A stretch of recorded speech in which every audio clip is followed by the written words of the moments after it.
নমস্কার। আজকে বলছি ভগবানের সামনে বা ভগবানের মন্দিরে এই জিনিস এইভাবে খোলা রেখে দেবেন, রাখলেই দেখবেন আপনার পার্টনারের চোখে কিন্তু সবসময় আপনি থাকছেন। আপনার পার্টনার আপনাকে ছাড়া অন্য কোনো মানুষ বা কোনো ব্যক্তিকে চোখে দেখতেই পারছেন না, সবসময় কিন্তু তার চোখে আপনি থাকছেন। তো কিভাবে থাকছেন, কি করতে হবে, ভগবানের জায়গাতে কি খোলা রাখবেন, ভগবানের মন্দিরের পাশে কি এমন রাখলে আপনার পার্টনার আপনার প্রতি ভালোবাসা বৃদ্ধি হবে বা আপনার দিকে সবসময় আপনাকেই দেখবে।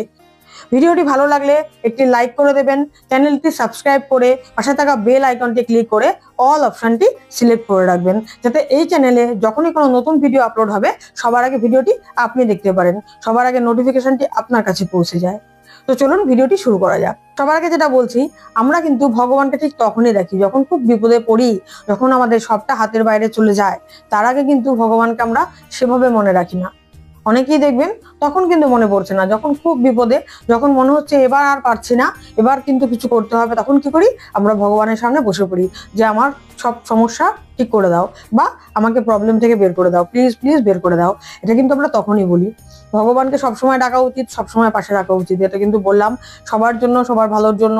সবসময় ঈশ্বরকে ডাকবেন, স্মরণে রাখবেন, সবসময় মনে করবেন, থ্যাংক ইউ ইউনিভার্স বলবেন। দেখবেন আপনার জীবন কিন্তু অনেকটা সুগম হয়ে যাবে, অনেকটা পথ কিন্তু আপনার সরল হয়ে যাবে। আপনি যে কোনো জায়গা থেকে, যে কোনো বিপদ থেকে কিন্তু উদ্ধার পেতে পারবেন খুব সহজেই। আপনাকে কিন্তু আলাদা করে কোনো টেকনিক করতে হবে না। তাই ভগবানকে সবসময় ডাকবেন। আপনাকে যে মন্দিরে মসজিদে গিয়েই পুজো দিয়ে তারপর ভগবানকে মানতে হবে এরকমটা কোথাও লেখা নেই, বুঝেছেন? আপনি আপনার মনে কিন্তু মনেও কিন্তু আপনি ভগবানকে ডাকতে পারেন, তাকে গ্র্যাটিটিউড জানাতে পারেন। তো সেই জিনিসটা কিন্তু ভুলবেন না। সবাই এটা কিন্তু সব সময়ের জন্যই করবেন। কম বেশি যখনই সময় পাবেন তার জন্য একটু সময় রাখবেন। ভগবান শুনবে, ভগবান সব জায়গা থেকে সব পরিস্থিতিতেই কিন্তু আপনাদের পাশে থাকে। আপনারা বোঝেন না বা আমরা বুঝি না, আমাদের কিন্তু সব সময় ভগবান আমাদের পাশেই থাকে, সব পরিস্থিতিতেই থাকে।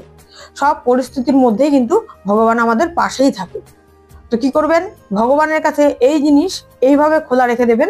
দেখবেন আপনার পার্টনার আপনার মতন যা চাইছেন, আপনি যেগুলো পছন্দ করছেন, যা চাইছেন, আপনার পার্টনার আপনাকে ছাড়া কাউকে দেখতেই পারছে না, আপনি ছাড়া কিছু বুঝছে না। বুঝতে পেরেছেন? আপনি প্রেম, ভালোবাসা বা স্বামী স্ত্রীর রিলেশন ঠিক হওয়ার জন্য যখন করছেন, তার মানে আপনার শুক্রকে স্ট্রং করতে হবে। শুক্র স্ট্রং করতে গেলে কিন্তু আপনাকে এই উপায়টা অবশ্যই করতে হবে। আপনাকে কি করতে হবে, আপনাকে কিছুটা শুকনো চাল নিয়ে নিতে হবে, পরিষ্কার শুকনো কিছু চালের দানা নিয়ে নিতে হবে। আর কি করতে হবে, কিছুটা চিনি নিয়ে নিতে হবে। চালের থেকে চিনির মাত্রা কিন্তু অনেকটা বেশি হবে, মানে চাল ধরুন যদি এতটা হয়, চিনি একটু বেশি। একটা পাত্রের মধ্যে, পাত্রটার ভেতরে সাদা কাগজ দিয়ে দেবেন। দেওয়ার পরে তার মাঝখানে কিন্তু আপনি কিছুটা শুকনো চাল আর ওই চিনি যে বললাম ওটা মিশিয়ে দেবেন। মিশিয়ে দিয়ে ওইভাবে কিন্তু আপনি ভগবানের কাছে খোলা রেখে দেবেন। ওইভাবে খোলা কিন্তু আপনি, তাহলে কি করবেন, ওই চাল নিলেন, পাত্র নিলেন, চিনি নিলেন, রাখা হয়ে গেল। এটা কিন্তু আপনি 24 ঘন্টা রাখবেন, মানে আজকে রাখলেন, ঠিক কালকে ওই সময়তেই আপনি ওটা সরাবেন ওখান থেকে। তবে রাখার আগে কি করবেন, আপনার মনের যে ইচ্ছে ওটা কিন্তু ভগবানের সামনে পুরোটা বলবেন।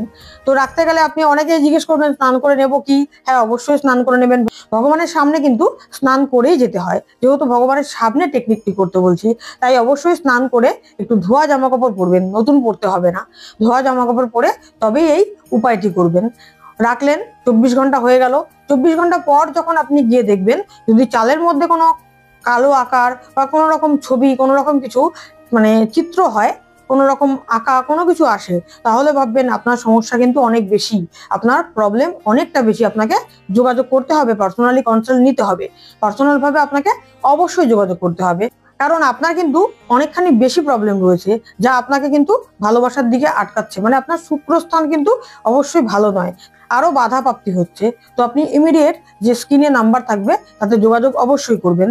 আর যাদের চালে কোনো রকম কিছুই আসবে না, কোনো আকৃতি হবে না, কিছুই প্রবলেম হবে না, তারা ভাববেন যে খুব তাড়াতাড়ি আপনার সমস্যা সমাধান হয়ে গেল।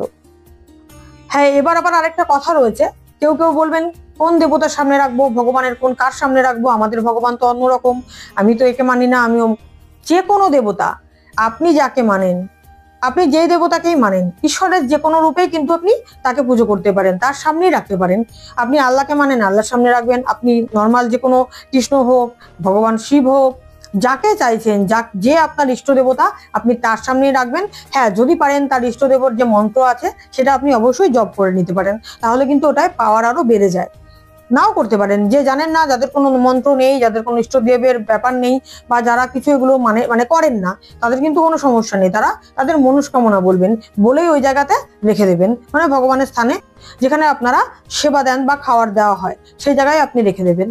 তারপরে 24 ঘন্টা পর আপনি যখন এটা তুলতে যাবেন তখন যেগুলো দেখার বলেই দিলাম সেগুলো দেখবেন। যাদের দাগ বা আকৃতি কিছু রয়েছে তারা যোগাযোগ করবেন।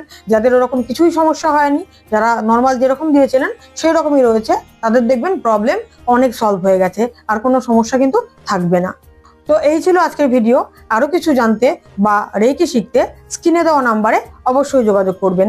বর্তমানে সমস্ত কোর্স কিন্তু অনলাইনে শেখানো হচ্ছে, যা আপনি আপনার বাড়িতে বসে শিখেই আপনার এবং আপনার পরিবারের যে কোনো সমস্যার সমাধান কিন্তু বাড়িতে বসেই করতে পারবেন। হোলিফায়ার 3 রেকি, যা বিশ্বের সর্বশক্তিমান রেকি, যা আপনি আপনার বাড়িতে আপনার সময় মতোই শিখতে পারবেন। এতক্ষণ ভিডিওটি দেখার জন্য ও সমস্ত কথা শোনার জন্য সবাইকে অসংখ্য ধন্যবাদ। নমস্কার। ওম নমঃ শিবায়।